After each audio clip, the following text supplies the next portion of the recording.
Ya, Assalamualaikum warahmatullahi wabarakatuh. Sebelumnya perkenalkan dulu, nama saya Elis Rayu. Saya dari kelas Teknik Listrik 3A, program studi Hidrotika Teknik Listrik Politeknik Negeri Cilacap.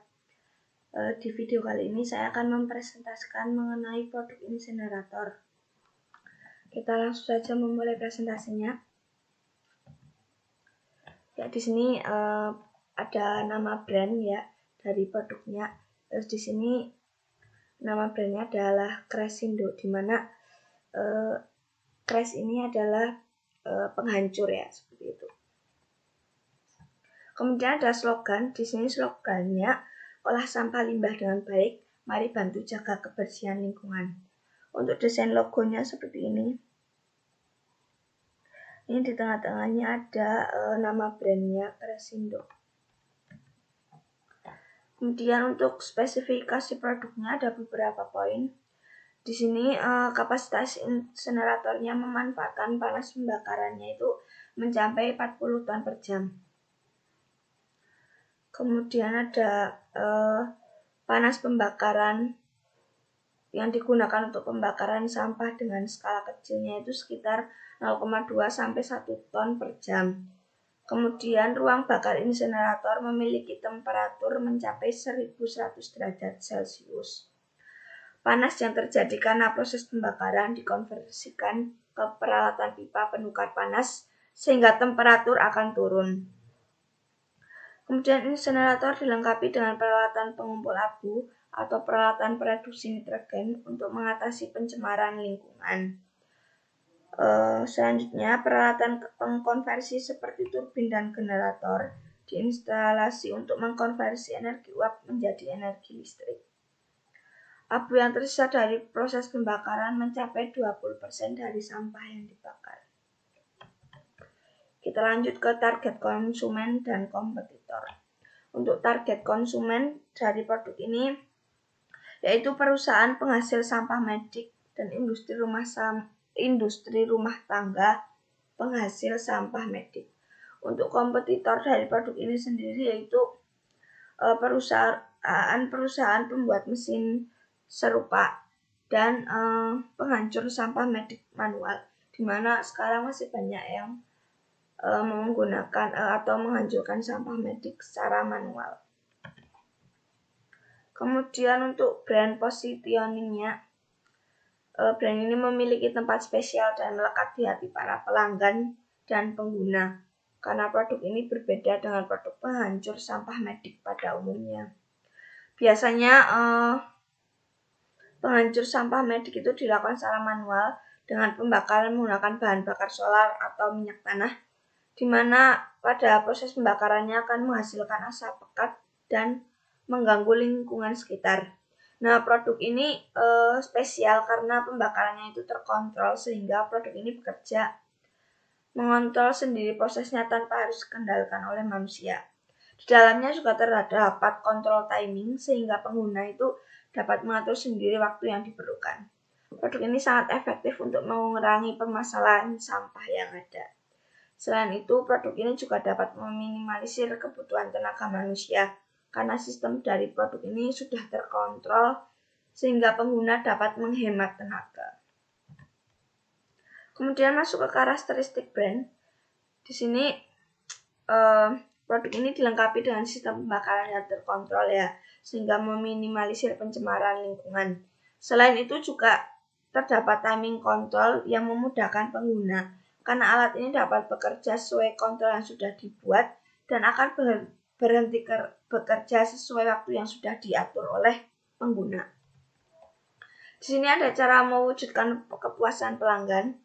Di sini kami memberikan pelayanan yang memuaskan, yaitu dengan cara pelanggan memilih jenis sampah untuk dijadikan bahan percobaan dengan alat tersebut. Pelanggan dapat melakukan uji coba serta menganalisis hasil dari kinerja produk tersebut, sehingga pelanggan memiliki rasa kepuasan tersendiri karena sudah melakukan uji coba. Kita masuk ke BMC atau Business Model Canvas. Di sini ada beberapa poin. Pertama ada key activities. Nah, key activities ini semua aktivitas yang berhubungan dengan produktivitas bisnis yang berkaitan dengan semua produk, di mana kegiatan utamanya adalah menghasilkan proposisi nilai. Di sini ada kayak activitiesnya, memilih bahan dan komponen terbaik, kemudian melakukan proses pembuatan atau produksi, kemudian melakukan promosi produk. Kemudian ada key research, ya. Di sini key research-nya ada material development, kemudian ada ahli elektrikal dan mekanik, kemudian ada sumber daya keuangan, hak paten produk dan brand. Untuk value proposition-nya, produk ini memiliki keunggulan yaitu dilengkapi dengan sistem pengendalian burner dan termokontrol sehingga mengurangi emisi partikel dan gas buang saat proses pengolahan sampah. Kemudian untuk key partner-nya, key partner ini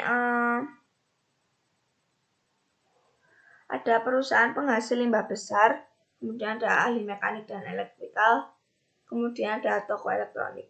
Untuk channelnya, di sini ada promosi online melalui sosial media dan promosi offline dengan poster, brosur, kemudian mengadakan gathering atau event. Untuk cost strukturnya, di sini ada pembelian komponen dan bahan produk, kemudian ada pembiayaan jasa tenaga kerja, kemudian ada pembiayaan pajak dan pembiayaan promosi. Nah, untuk customer segmentnya, di sini masyarakat dan pabrik daur ulang yang ingin mengetahui cara mengolah sampah tanpa mengganggu lingkungan. Nah, untuk revenue stream-nya ada promosi dan penjualan alat. Kemudian untuk customer relationship-nya, yaitu ada online melalui sosial media dan offline yaitu toko penjualan, poster, brosur, atau baliho. Kita masuk ke harga pokok penjualan produk. Di sini ada direct material. Di sini ada mesin gerindra, kemudian ada mesin bor tangan listrik, ada palu mini, dan ada sharp. Ini ada harga satuannya, di sini ada volume yang dibutuhkan, dan ini jumlah harga keseluruhan yang dikeluarkan.